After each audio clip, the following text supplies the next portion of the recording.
6절에서 13절까지 말씀 보겠습니다.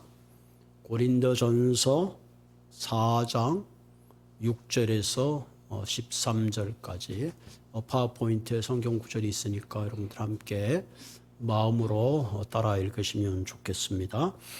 형제들아, 내가 너희를 위하여 이 일에 나와 아볼로를 들어서 본을 보였으니 이는 너희로 하여금 기록된 말씀 밖으로 넘어가지 말게 하라는 것을 우리에게서 배워 서로 대적하여 교만한 마음을 가지지 말게 하려 함이라. 누가 너를 남달리 구별하였느냐? 내게 있는 것 중에 받지 않은 것이 무엇이냐? 내가 받았은즉 어찌하여 받지 않은 것 같이 자랑하느냐? 너희가 이미 배부르며 이미 풍성하며 우리 없이도 왕이 되었도다. 우리가 너희와 함께 왕노릇하기 위하여 참으로 너희가 왕이 되기를 원하노라. 내가 생각하건대 하나님이 사도인즉 우리를 죽이기로 작정돼 같이 끄트머리에 두셨으며 우리는 세계 곧 천사와 사람들에게 구걸거리가 되었노라. 우리는 그리스도 때문에 어리석으나 너희는 그리스도 안에서 지혜롭고 우리는 약하나 너희는 강하고 너희는 존귀하나 우리는 비천하여 바로 이 시각까지 우리가 줄이고 목마르며 헐벗고 매맞으며 정처가 없고 또 수고하여 친히 손으로 일을 하며 모욕을 당한 즉 축복하고 박해를 받은 즉 참고 비방을 받은 즉 권면하니 우리가 지금까지 세상의 더러운 것과 만물의 찌꺼기 같이 되었도다. 아멘.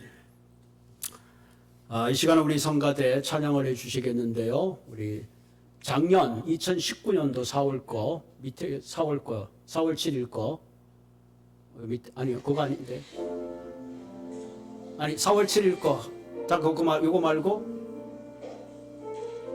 스탑 해주시고 가지고 나가시고 4월 7일 거 있죠 거기 4월 7일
팬데믹이 잘 끝나고 또 이렇게 성가대제가 잘 차가지고 우리가 마음껏 찬양할 수 있는 날이 속히 올 줄로 믿습니다.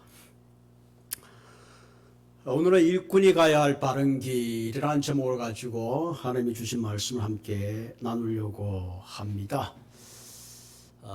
작년 5월 달에 조지 플로이드 죽음의 사건과 관련된 판결이 지난 4월 20일 모든 사람이 지켜보는 가운데 미네아폴리스 전직 경찰관이었던 데릭 쇼빈에게 유죄 판결이 선고되었습니다.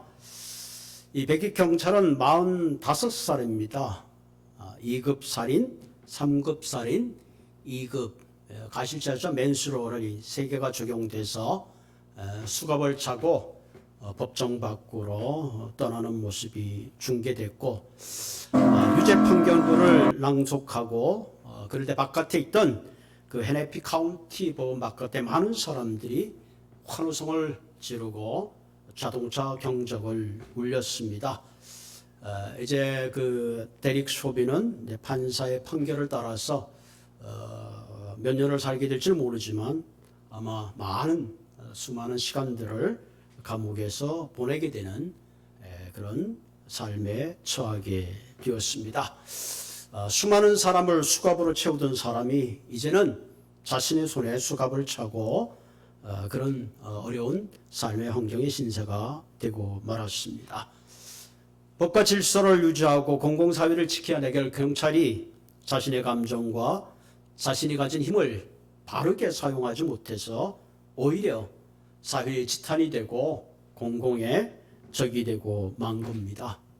경찰이 가야 할 바른 길을 가지 않고 자신의 편견과 인종적 차별의 길을 감으로 그는 그 자신도 파멸을 당하고 그로 인해서 수많은 사람들에게 피해를 주고 상처를 주고 말았습니다. 여러분, 우리의 인생을 살다 보면 다양한 길들을 보게 되죠. 흔히 사람이 다니는 길을 우리가 인도라 그럽니다. 차가 다니는 길을 차도라 그러죠. 토요일 날 새벽에 완호한 프리웨이에 20대 여성이 만취한 상태로 자기가 가야 할 차도를 벗어나서 역방향의 차로 가는 바람에 두 사람의 아까운 생명을 잃고 말았습니다. 차가 가야 길을 망각하고 인도로 들어오게 되면 큰 사고가 나는 겁니다. 비행기가 다니는 길이 없는 것 같아도 비행기에 항로라는 게 있고 배에는 백길이 있습니다. 이처럼 우리의 인생도 내가 살아야 되는 바른 길이 있습니다. 그것을 우리는 인생의 정도라고 말합니다. 우리가 인생의 바른 정도, 바른 길을 갈 때에 사회의 질서가 안정이 되고 서로에게 피해를 주지 않으며 행복한 삶의 길을 함께 열어갈 수가 있습니다. 그런데 사람이 이 정도를 벗어나는 것을 우리는 흔히 외도라는 말을 쓰죠. 외도를 함으로 가정이 파괴되고 행복을 잃어버리는 엄청난 결과를 가지고 오게 되죠. 여러분, 아무리 탁월하고 능력이 있어도 정도를 벗어나게 되면 스스로의 인생을 불행한 자초를 가지고 오게 되는 거죠. 여러분, 우리의 인생길에는 하나님이 보여주는 바른 길, 내가 꼭 살아야 되는 하나님이 보여주시는 그 정도의 길이 있습니다. 우리가 그 길을 따라 살 때에 우리의 인생도 행복하고 또 하나님이 우리에게 주신 아름다운 삶의 열매를 극대화할 수 있습니다.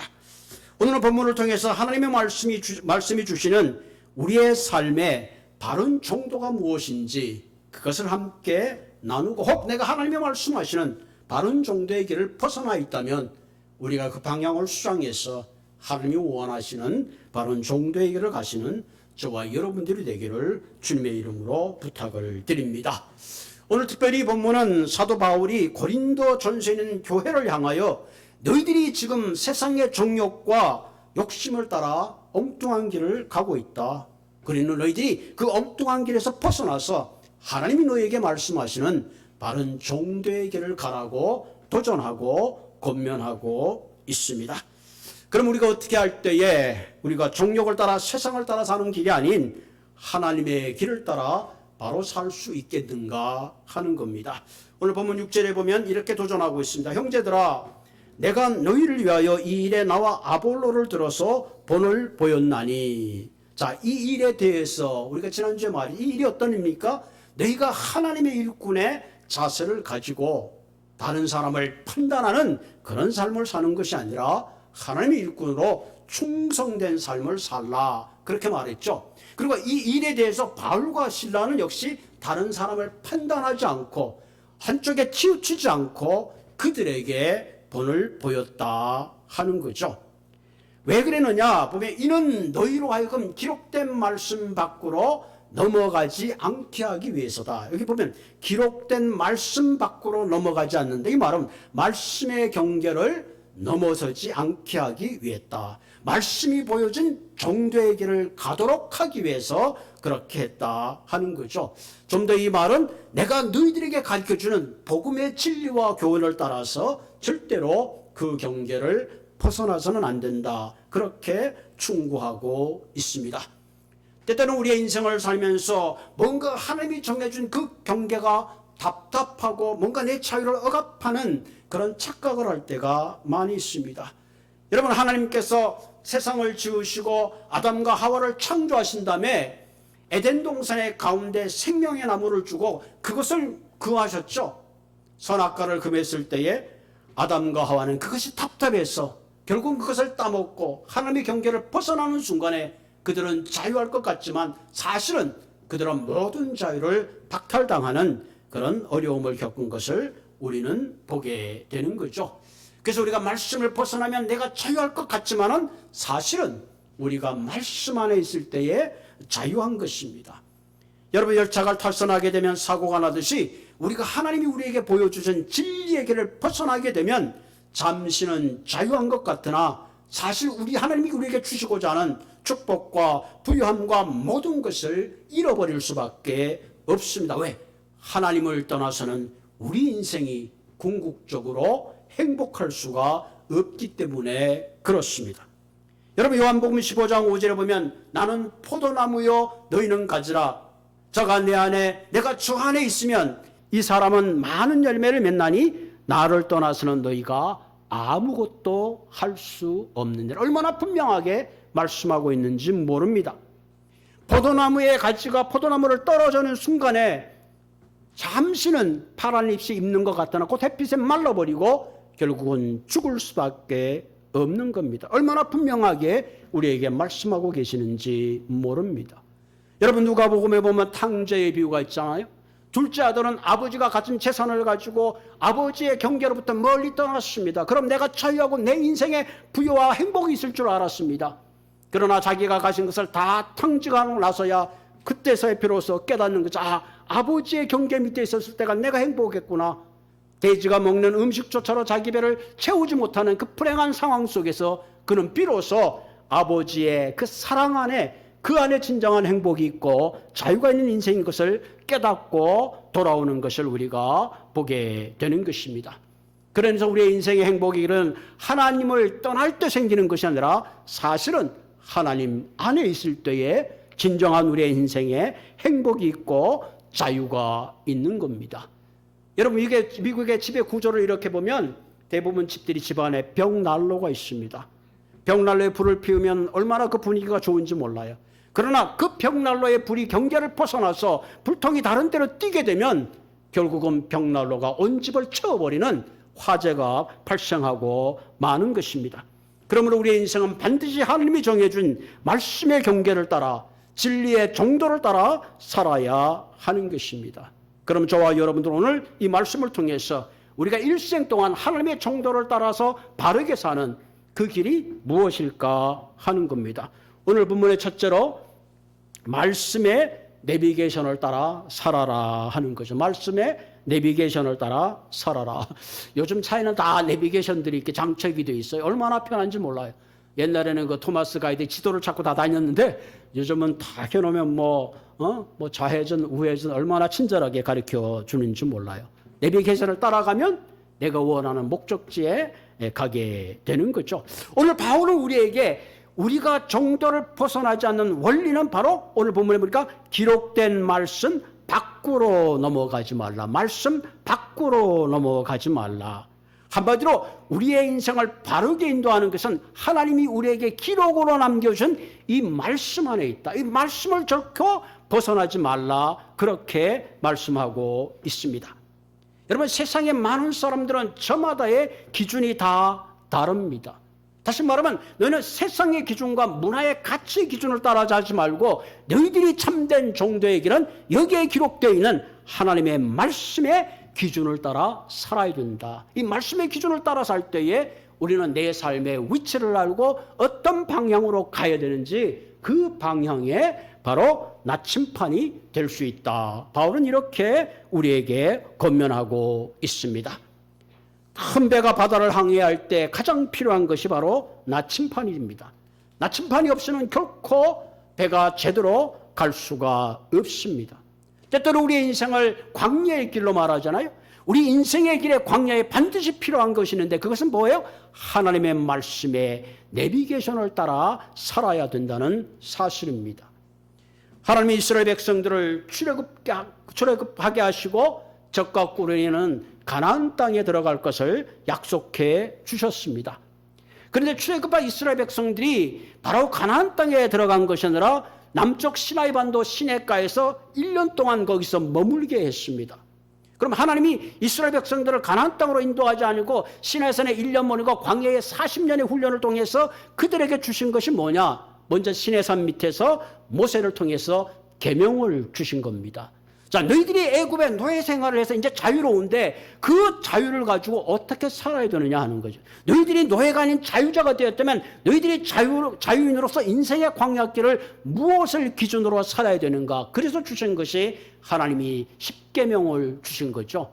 그래서 너희들은 위로는 하나님을 섬기고 아래로는 이웃을 사랑하며 너희들이 가진 자유를 가지고 어떻게 살아야 될까? 기록된 말씀의 계명을 따라서 그들의 삶의 방향을 제시해 주신 거죠. 그리고 두 번째 주신 거냐면 성막을 짓겠습니다. 너희가 기록된 말씀의 경계를 따라 살지만 더 중요한 것은 하나님의 인도와 나와 함께하는 하나님과 동행하는 삶이 되어야 된다는 것을 말씀하고 있습니다. 오늘의 이 장막이라는 거 그 예배죠. 우리가 하나님의 기록된 말씀의 방향을 따라 살지만 더 중요한 것은 우리가 하나님의 그 장막, 다시 말하면 예배를 통해서 하나님의 임재 가운데 그분의 동행하심 가운데 살아야 되는 것을 말씀하는 거죠. 그래서 이스라엘 백성들을 구름과 불기둥으로 인도하시면서 불기둥이 가면 가고 구름기둥이 있으면 멈추고 그 기둥의 움직임에 따라 그들은 성막을 치고 거두며 하나님의 인도를 따라 40년의 광야를 통해서 결국은 약속의 땅인 가나안 땅에 들어간 것을 보게 되는 겁니다. 여러분의 인생, 우리의 인생길은 마치 광야의 길과 같습니다. 한번 모래바람이 불고 나면 모든 흔적이 사라지는 것이 광야의 특징입니다. 이런 우리의 인생의 광야에 말씀의 나침판을 따라갈 때에 우리는 잃어버린 인생의 길을 찾을 수가 있습니다. 생각자는 인생의 질병이 찾아오기도 합니다. 때로는 생각자는 많은 어려움들이 우리 인생길에 있을 때 미래가 불투명할 때에 내게 닥친 환경만 바라보고 사건만 바라보고 사람만 바라보면 아무런 해결책이 없습니다. 바로 이때 하나님께서 기록하여 주신 그 말씀을 묵상할 때에 우리는 문제를 넘어서 바로 사건을 믿음으로 해석하게 되고 우리 인생의 모든 한계가 거치고 바른 정도의 길을 갈 수 있다는 사실입니다. 여러분, 우리가 문제를 만날 때 문제만 묵상하게 되면 오히려 그 문제가 크게 보입니다. 이럴 때는 문제에서 눈을 돌려 말씀을 묵상해야 합니다. 그럴 때 우리의 문제 해결길을 보게 되는 것입니다. 사랑하는 성도 여러분, 우리의 인생이 힘들고 혼란할 때에 우리는 하나님이 주신 이 복음의 말씀을 의지해야 합니다. 이럴 때 우리는 문제도 해결하고 우리의 삶의 모든 어려움도 극복하고 내 삶의 바른 방향을 향하여 달릴 수 있는 지혜를 얻게 된다는 사실입니다. 그런 의미에서 하나님께서 주신 이 기록의 말씀이야말로 변화할 수 없는 우리 인생의 가장 중요한 가이드라인이 되는 것이요 나침판이 되는 것을 기억하시기를 바랍니다. 두 번째 우리가 일꾼이 가야 될 바른 길은 겸손한 삶의 길을 가야 된다 하는 겁니다. 여러분, 사람이 마음이 교만하면 절대로 다른 사람의 말을 듣지 않습니다. 우리가 흔히 고집불통이란 말을 왜? 자기 주장이 너무 세기 때문에 다른 사람의 말을 듣지 않아요. 어떤 분이 허리가 너무 아프대요. 제가 어떤 분에게 들었더니 그 허리 아픈 걸 한의회 갔더니 그냥 주사 한 방에 낫대요. 막 허리를 피지 못하는데 어떤 분이 거기 갔더니 허리가 낫습니다. 한번 가보면 되는데 진짜인지 아닌지 모르지만 그래도 뭐 어쨌든 그냥 급한 김에 지푸라기 잡고 가면 좋은데 끝까지 안 가요. 왜? 그거 뭐 거기 간다고 내가 고칠 수 있겠어? 그 온갖 다른 방향을 잡는 거죠. 왜 그럴까? 고집 때문에 그런 거죠. 그래서 바울은 이렇게 경계하고 있어요. 6절에 보면 너희가 기록된 말씀의 경계를 넘어설 때 찾아오는 것이 바로 교만한 마음이 찾아온다는 거예요. 6절에 보면 너희로 하여금 기록된 말씀 밖으로 넘어가지 말라고 한 것은 우리에게서 배워 서로 대적하며 교만한 마음을 가지지 말게 하려 함이라. 왜 많은 사람들이 복음을 믿지 않고 왜 많은 사람들이 하나님 앞에 오지 않느냐? 가장 중요한 것이 뭐냐면은 교만한 마음 때문에 그렇습니다. 이 교만한 마음이 들게 되면 결국은 서로 대적하고 분쟁하고 당파가 생기는 거예요. 그래서 실제로 고린도 교회는 교만한 마음 때문에 당파가 많이 생겼죠. 왜? 내 자신의 철학을 자랑하고 자신의 출신을 자랑하고 자신의 은병을 자랑했습니다. 그러다 보면 둘째의 말씀의 경계를 넘어서니까 자기 나름대로 특별한 의식들을 가지게 된 거죠.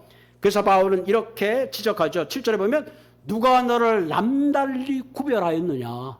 누가 너를 하나님의 자녀로 삼았느냐? 내가 구원받은 것이 네 힘으로 된 거냐? 하나님이 지금 이렇게 도전하고 있죠. 내게 있는 것 중에 받지 않은 것이 무엇이냐? 내가 받았은즉 어찌하여 받지 않은 것 같이 자랑하느냐? 이러는 거예요. 내가 받은 건강, 내가 받은 물질, 내가 받은 그 모든 것 네 것이 아니라 다 하나님이 주신 것이 아니냐? 그런데 그것 때문에 너희가 가문을 자랑하고 그것 때문에 너희 은사를 자랑하고 그것 때문에 모든 것을 자랑한다면 그것이 제대로 된 자랑이냐? 바울은 지금 이렇게 도전하고 있는 것이요. 네가 자랑하는 그 모든 것은 내 스스로 얻은 것이 아니라 결국은 하나님이 주신 것이요. 내가 자랑해야 된다면 오히려 하나님이 주신 은혜를 자랑해야 된다는 그런 말씀을 하고 있습니다. 이 말씀 우리가 가만히 묵상해 보면 정말 우리의 삶이 얼마나 교만했는가 하는 것을 우리가 보게 되죠. 누가 너를 구별했느냐? 내게 있는 것 중에 받지 않은 것이 무엇이 있느냐? 내가 숨을 쉬는 것도, 내가 오늘 이 자리에서 서 있는 것도, 여러분이 예배를 드리는 것도 매 순간 매 순간이 하나님의 은혜의 연속인 것을 우리는 깨달을 때에 그럴 때 우리는 겸손하게 되는 거죠. 저와 여러분들은 하나님의 은혜로 사는 사람들입니다. 오늘도 하루도 하나님이 주신 선물이요. 내 생명도 하나님이 허락하신 것이요. 내 건강도 하나님이 지켜주신 결과요. 오늘날 내 삶의 편안하고 안락함도 다 하나님이 허락하신 것입니다. 그렇기 때문에 우리는 아무것도 자랑할 것이 없는 존재들입니다. 만약에 여기서 지나친 자랑에 사로잡히게 되면 어떤 현상이 생기느냐? 더 이상 하나님이 필요 없는 인생이 되는 거예요. 하나님께 구할 필요가 없어요. 나는 더 이상 하나님의 보호와 하나님께 구할 것이 없는, 결국은 하나님이 없는 망령된 인생의 길을 가게 되는 겁니다. 그래서 바울은 8절에 뭐라 그랬어요? 너희가 이미 배부르며 이미 풍성하여 우리 없이도 왕이 되었도다. 아론리드가 이제 하나님 필요 없어. 나는 배부르고 이미 더 이상 필요한 게 없어. 그리고 왕처럼 착각하며 사는 거죠. 여러분, 배부른 사람은 더 이상 음식을 갈망하지 않습니다. 여러분, 마켓에 갈 때도 그렇잖아요. 점심을 든든히 먹고 마켓에 가면 살 게 없어. 근데 아침을 굶고 점심도 굶고 가면 마켓에 가면 다 사야 돼. 다 사야 돼. 마찬가지입니다. 스스로 배부르다고 생각하다 보니까 영적 갈망함이 없는 겁니다. 오늘 이 시대에 많은 사람이 기도의 자리에 나오지 않고 하나님 자리에 나오지 않는 가장 중요한 이유가 뭐냐? 그러나 이제는 내가 내 삶을 매니지먼트 할 수 있다. 이미 배부르다. 이미 풍성하다. 영적 갈증이 없어지고 하나님에 대한 갈망이 없어지는 거예요. 그래서 하나님께 구하지도 않고 하나님을 갈망하지도 않고 하나님이 필요 없는 인생이 되고 마는 것입니다. 그러면 이것이 정말인가 하는 거죠. 정말 하나님의 도움도 없이 은혜도 없이 정말 살 수 있는가? 절대로 그럴 수 없다는 거예요. 왜? 하나님이 내게 건강을 주셨기 때문에, 하나님이 내게 물질을 주셨기 때문에, 하나님이 내게 필요한 모든 것을 주셨기 때문에 하나님의 손이 멈추는 순간에 내가 가진 소유도, 내가 가진 건강도, 내가 가진 생명도 장담할 수 없는 존재가 저와 여러분들이기 때문에 그렇습니다. 그렇기 때문에 우리는 하나님 앞에 절대로 교만할 수가 없습니다. 자만할 수가 없습니다. 우리가 하늘 없이 배부른 것은 사실은 진짜 배부른 것이 아니라 사실은 헛배가 부른 겁니다. 헛배가 불러요. 그래서 점점 마음이 교만해지고 마는 것입니다. 우리 인생에 하나님이 떠나가시면 우리는 모든 것이 끝납니다. 다윗은 한 시대를 다스렸던 위대한 왕이었지만 그는 매번 기도할 때마다 주의 성신을 내게서 거두지 말아달라고, 주님이 떠나가시면 내가 가진 모든 것도 아무것도 아니라는 것을 늘 고백한 것을 우리가 보게 됩니다. 우리가 하나님 앞에 겸손할 때에 하나님이 주신 특별한 차원의 은혜를 맛보게 하십니다. 우리가 마음이 교만하고 우리가 배부르면 우리는 하나님 앞에 어떤 은혜도 어떤 기적도 경험하지 못합니다. 내 마음이 낮아지고 낮아질 때에 우리는 하나님의 말할 수 없는 은혜를 다시 한번 깨닫게 되는 것입니다. 오늘 저와 여러분들 이 말씀을 통해서 우리의 마음을 낮추고 겸손히 하나님께 우리의 마음을 올려드리는 저와 여러분들이 되기를 바랍니다. 우리는 그동안 팬데믹을 겪으면서 많은 기도의 문이 닫혀 있었습니다. 다시 겸손한 마음으로 하나님이 주신 그 모든 것이 얼마나 큰 은혜인 것을 다시 깨닫고 통회하며 하나님 앞에 겸손한 마음으로 매일매일 사시는 저와 여러분들이 되기를 주님의 이름으로 부탁을 드립니다. 세 번째 우리가 일꾼으로 가야 될 바른 길은 바로 가장 낮은 자의 길을 따라 살아야 합니다. 가장 낮은 자의 길을 따라 살아야 된다. 참 어려운 말입니다. 오늘 바울은 일꾼의 정도를 살기 위해서 무엇보다도 기록된 말씀 밖으로 벗어나지 말라는 거야. 경계를 벗어나지 말고, 두 번째는 교만하거나 자랑하지 말고, 그리고 세 번째 말하는 것이 가장 낮은 자리를 가라는 거죠. 낮은 길을 선택하라. 성경에 보면 넓은 길은 많은 사람이 가지만 좁은 길은 소수의 사람들이 간다 그랬습니다. 오늘 본문의 9절에는 바울의 자신의 경험을 이렇게 기록하고 있죠. 내가 생각건대 하나님의 사도인 우리를 죽이기로 작정된 자같이 끄트머리에 두셨다. 작정된 자같이 끄트머리에 두셨다. 지금 바울의 입장이 뭐냐면 지금 사형 선고를 받고 언제 죽을지 모르는 인생의 처지를 말하고 있는 거죠. 그래서 우리는 세계 곧 천사와 사람의 구경거리가 되었노라. 이런 자신의 처지를 후회하고 한탄하는 것이 아니라 10절에 보면 우리는 그리스도 때문에 어리석으나 너희는 그리스도 안에서 지혜롭고 우리는 약하나 너희는 강하나 너희는 존귀하나 우리는 약하다. 그리스도 때문에 이 시각까지 우리는 줄이고 목마르고 헐벗고 매바지만 정처가 없고, 그리스도 때문에 친히 손으로 일을 하고 모욕을 당하지만 축복하고 박해를 받지만 참고 비방을 당하지만 권면하며 지금같이 세상에 돌아온 만물의 찌꺼기같이 되었다. 여러분, 바울은 자랑할 것이 참 많은 사람이었어요. 그는 유대인 중에 유대인이요, 바리새인 중에 바리새인이요, 학문으로 말하면 가멜엘문에서 받은 최고의 지성인이요, 율법인이요, 정치가였습니다. 그러나 그가 예부활하신 예수를 만난 그 이후로부터 세상에서 가장 만물의 찌꺼기됨을 그는 오히려 자랑하고 있습니다. 지금도 목마르고 정처 없지만 이것이 곧 내 자랑이요, 세상에 봤을 때는 자랑할 것이 아니지만 이것이 하나님이 내게 주신 축복이라고 말하고 있는 것입니다. 실로 대단한 거죠. 여기서 우리는 바울의 가장 낮은 삶의 환경이 있지만 그가 선택한 길, 헐벗은 일이 결코 부끄럽지 않은 인생인 것을 고백하고 있습니다. 바울의 선택은 누가 강요해서 한 것도 아닙니다. 억지로 시킨 것도 아니에요.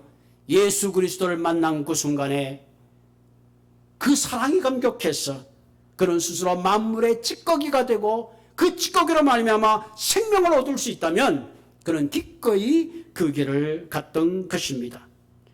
때로 우리는 스스로를 위한 삶이 행복의 길이요 나를 부유하게 하고 평안하게 하는 것이 성공의 길이라고 생각하지만 오늘 바울은 세상 사람이 볼 때 가장 불행한 자 같지만 가장 행복한 자요 성공자의 길을 가고 있음을 우리에게 말하고 있습니다. 우리가 세상에서 좀 더 가지지 못한 것에 아쉬워할 것이 없습니다. 내가 버릴 때에 하나님은 가장 필요한 것으로 채워주십니다. 그리스도와 복음을 위하는 삶이야말로 우리 인생의 가장 행복한 삶이요 성공의 삶인 것입니다. 이 땅에 나를 보내시는 그분의 사명을 깨달아 따라서 살 때에 그 삶이 정도의 삶이요 그 삶이 말씀의 경계를 벗어나지 않는 삶이요 그 삶이 가장 낮은 삶이라는 사실입니다. 때때로 우리가 그리스도 안에서 살아가는 그 삶이 내게 무거운 짐이 되고 내게 무거운 어떤 자유를 억압하는 힘든 일이 생긴다 할지라도 오히려 때로는 그 짐이 나로 하여금 하늘을 날게 하는 그런 비상의 날개가 되는 것을 잊지 마시기 바랍니다. 여러분, 유대인들에게 전해지는 새의 불평이라는 이야기가 있습니다. 하루는 새가 불평을 합니다. 하나님 왜 우리를 이렇게 만들었습니까? 다리는 가느다란해가지고 제대로 뛸 수도 없고 왜 이번 삐쭉해가지고 물건을 하나 잡으면 이렇게 힘들게 만드십니까? 더구나 양쪽에 이건 뭡니까? 이 짐 때문에 도대체. 그러면서 하나님 앞에 막 불평을 할 때에 하나님이 그래 너의 양쪽에 있는 그 짐을 한번 넓게 펼쳐보아라. 그 짐을 넓게 펼치는 순간에 몸은 가벼워지고 천공을 나룰 수 있는 그런 새의 모습의 이야기가 있습니다. 때때로 하나님께서 우리에게 이웃을 사랑하라, 섬기라, 모욕한 자를 축복하라, 이런 바울과 같은 사람이 내 평생의 짐이 되는 것 같지만 사실은 그 짐이 우리가 하나님 앞에 바른 길을 갈게 하는 동력이요 하늘을 날게 하는 비상하게 하시는 하나님의 사랑이요 배려인 것입니다. 그러므로 사랑하는 성도 여러분, 우리가 이 땅에 살면서 좀 더 편안한 길이 아닌 하나님이 내게 주어진 그 짐이 내가 가야 될 짐이요 오히려 그 짐 때문에 그 동력이 우리의 삶을 살게 하고 그 동력이 이웃을 사랑하게 하고 그 동력이 헐벗은 사람과 함께 우리의 삶을 나눌 수 있는 그런 아름다운 삶의 길을 모두 가시는 저와 여러분들이 되기를 주님의 이름으로 부탁을 드립니다. 같이 기도하겠습니다.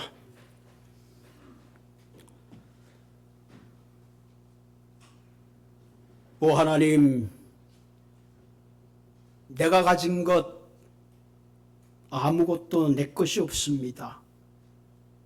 그런데 우리는 이 땅에 살면서 내 이름의 석자를 기록하기 위해서 얼마나 애쓰며 얼마나 이기적이며 얼마나 욕심을 부리고 살고 있는지 모릅니다. 오 하나님, 오늘 이 말씀을 통하여 진정 우리의 인생에 주님이 주시는 말씀의 경계 안에 그리스도 안에 살게 하여 주시고 이제는 자랑하고 교만하는 인생이 아니라 주님 나를 떠나가시면 우리 인생이 얼마나 부질없는가를 깨닫습니다.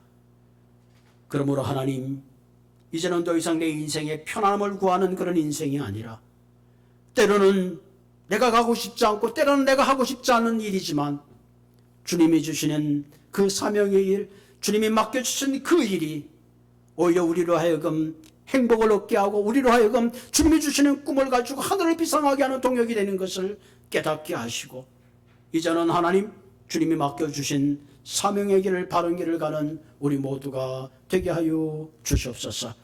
우리의 남은 일생 동안 이제는 좀 더 베푸는 삶이 되게 하여 주시고 이제는 좀 더 도우는 삶이 되게 하여 주시고 이제는 좀 더 나눔의 삶을 통하여 이 땅에 그리스도의 아름다운 세상을 꿈꾸는 우리 모두가 되게 하여 주옵소서. 하나님, 이와 같은 삶이 결코 내 힘만으로는 되지 않습니다. 그러나 날마다 성령께서 우리를 인도하여 주시고 우리의 마음속에 늘 겸손한 마음을 주시며 주님의 은혜로 늘 채워 주시옵소서. 나사렛 예수님의 이름으로 감사하며 기도드리옵나이다. 아멘.